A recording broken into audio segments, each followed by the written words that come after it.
Dan Hoffman's still here, so is Karl Rove. As we move to the top of the next hour, Dan, let's bring you back in.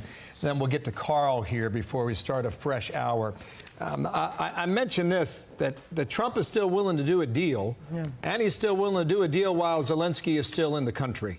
And as we said 5 minutes ago, he's not wheels up yet. Dan. Well, look, clearly this was a missed opportunity. I would emphasize again this meeting between President Trump and President Zelenskyy began with President Zelenskyy showing pictures of Russian war crimes.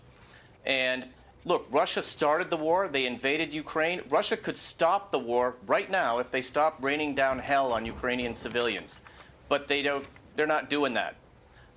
And there's no question that Ukraine wants peace. I think if you ask Ukrainians, they absolutely want peace. I think President Zelenskyy wants peace. I think the issue for Ukraine is what Ukraine will look like post-war. What kind of reconstruction will we see? What kind of deterrence will we have against potential future Russian aggression? I think those are the issues at stake here. And if both sides can take some time now, to take a step back and maybe revisit this, I'm not very confident we're going to see that. But that's clearly what we need to be thinking about doing. Yeah, Karl, I'll bring you in for a final thought here before we kick off a new hour. I said before the break, France's Macron has been reacting to this shouting match in the Oval Office, reacting by saying Russia's the aggressor, Ukraine is the aggressed people. Macron says we're all right to help Ukraine and sanction Russia 3 years ago and continue to do so. We must respect those who have been fighting since the beginning. Also noting, Brett has sent out a note, Brett Baer, saying that the interview he has with President Zelenskyy on Special Report tonight is still on.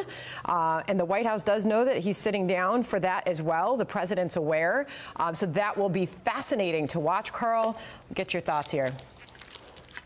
Well, I thought Dan was absolutely right. The Russians invaded Ukraine, and it's in Putin's ability to stop the war immediately.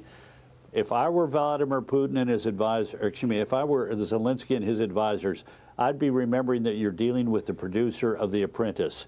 So the best thing to do here is to think about how this can be structured in such a way that they win and the President of the United States wins. And the best way to do that is to go on tonight and to express an interest, a deep interest in having this agreement done, and to express a willingness to fly to Mar-a-Lago tomorrow to cut the deal with the President and his advisors, and trying tonight with Walz and Rubio and Bassett to get the agreement done so that the President of the United States can have a big victory at Mar-a-Lago tomorrow or Sunday, and Ukraine can go home with knowing that the United States is now economically tied